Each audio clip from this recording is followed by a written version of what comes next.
Perfect. Okay, so let's begin with our first question. Um, That's good. how this is going to work is each of us, me, you have Megan Sinai, and then Anmal Carr. Each of us are going to have two questions to ask you. And then if any of our attendees have any questions at all, please feel free to put them in the chat and we will ask them at the end. I'll begin with my questions. So the first Okay. one is, tell us about your profession and what your daily schedule looks like. Okay. It is said I am an integrated pest management advisor for the University of California Cooperative Extension, run by the UC Agriculture and Natural Resources Program. So let me tell you a little bit about Cooperative Extension. It is a program, as its name suggests, an extension that connects the to general public to farmers or anyone who is interested in the resources that all the land grant universities generate. And this could be in any area. Agriculture is one of them, which I am a part of. So advisors like me work with the community, with the leaders, with growers, with the government and other researchers to address issues that our local, communities have. And I'm an IPM advisor. I work with citrus growers here in the valley. And for those of you who don't know, um, nearly 90% of the fresh citrus production happens in California, and 80% of California produced citrus is produced in the valley, around the 200 miles area up where each of us live, from Bakersfield up to Madera County. So my role is to help growers solve their pest management needs. And I do this by taking on farm calls, visiting the farm, identifying what their problem is, especially insect pests, because I'm an entomologist. And then if it's something I know, I'll tell them right there, this is what the problem you're having, and you can do ABC about it. But if that's something I don't know, I come and talk to other experts in the field and give them my feedback. And if it's something none of us knows, if it's a new problem, then we design studies to address that problem and generate information via research, then translate that information in form of extension. It could be extension talk, it could be extension webinar, it could be a workshop or a field day where we're teaching our farmers, growers about the bug that they're worried about and how to manage it. So there are various different ways. So my schedule, it's not the same, not the same every day. It could be different. One day I could be on a farm doing research with my team. Another I could be giving a talk. Another I could in any other day I could be attending a seminar. So it's different. It's all needs driven. We like to use that term a lot. It's what our growers need. So I am a service agent for my growers through University of California. That's what I do. That's how my day-to-day schedule looks like. Perfect. Have you ever, have you always wanted to go into this career? And if you have, have you ever had a person to look up to in this specific career? Going back 10 years, yes, I knew I wanted to be an entomologist. But if I go back 20, 25 years, no, I didn't. I didn't consciously know that I want to be in agriculture. What I knew is I wanted to help. I wanted to help people. I would say, as a kid, I grew up looking at people who went to school and universities, my dad being my one and the major source of inspiration, and a persistence voice in my ear that education can change things. And subconsciously, I might have been, my subconscious mind might have been influenced by the fact that I grew up in an agricultural university town. Mm-hmm. So when I finished my high school, I went to give an entrance for agricultural college. I got in, and then that's how it started. And after that, it's the choices of I plant protection attracted me. By plant protection, I mean within agriculture there are so many various disciplines. It's how you can be an expert on how to grow crops. You can be an expert of how to make crops taste better, by breeding. You can be an expert by studying horticulture on how to grow crops. Or, like me, you can be somebody who helps plants protect them from insects and diseases. So that part attracted me because, I mean, you can see insects. It's fascinating to study insects. So I think, yeah, that's how I got where I am. That's really inspiring to hear for some of us as well who like still need time and thinking about what they want to do in the future. So that's really nice to hear. I'm gonna pass it on to Megan Sinai. She's going to ask her two questions to you. So there you go. Okay. Hi. So Hey. first off, I wanted to ask you, what would be your best advice to students considering to study a similar area of STEM as you?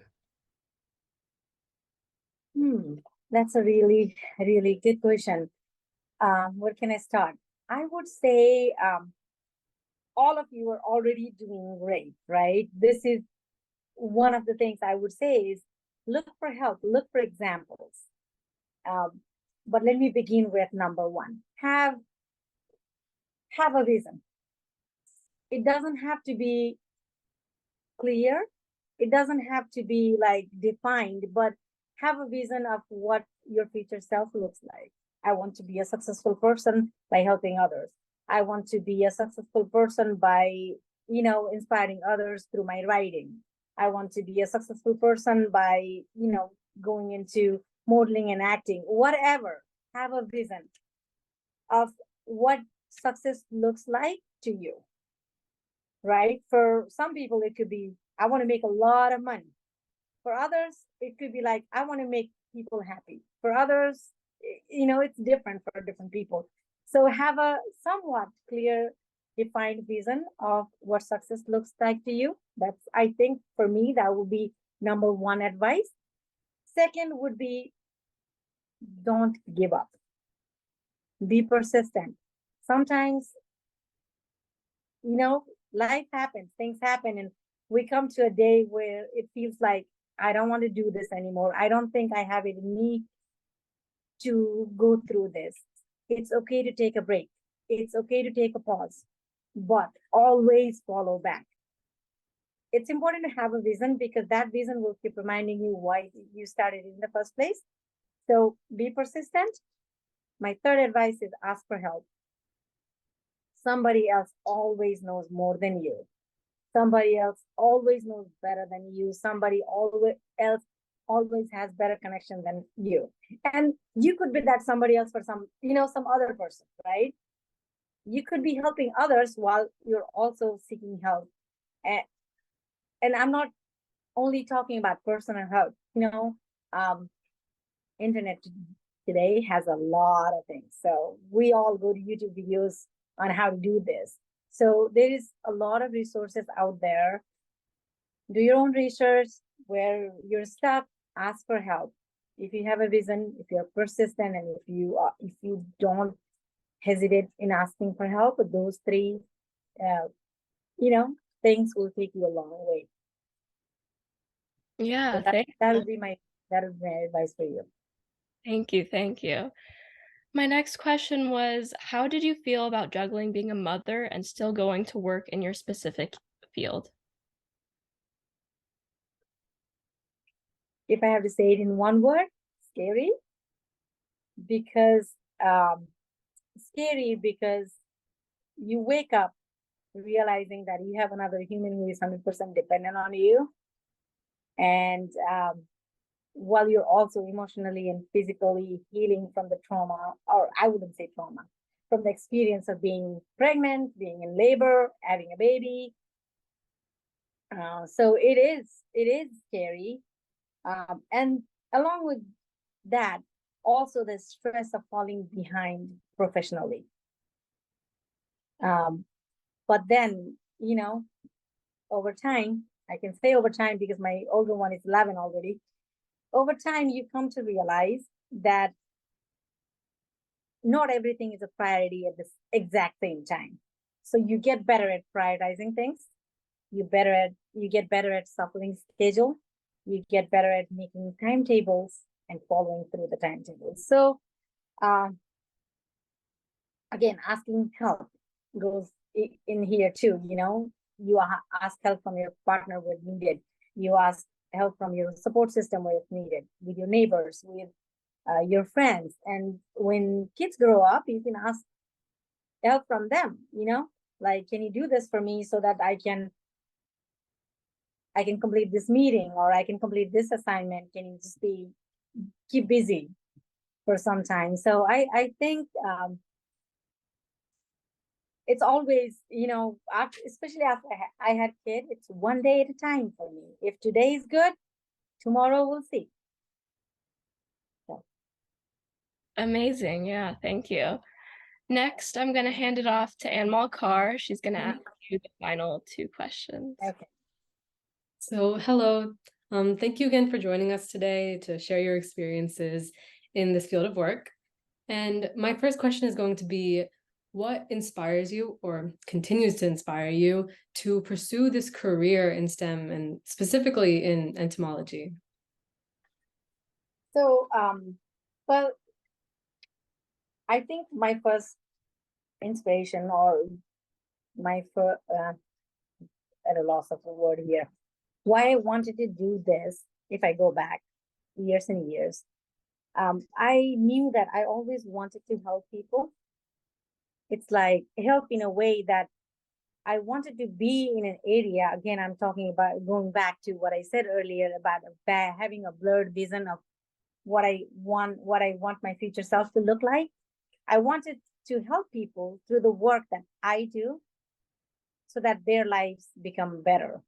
So be in some way contribute to welfare of people. And I went to agricultural university. And I think 3rd semester we were introduced to entomology. Insects are fascinating. And 4th semester, I think it was where we were introduced to the concept of integrated pest management.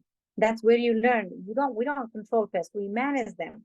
Everything is important for an ecosystem to be balanced, right? We don't want to eliminate something.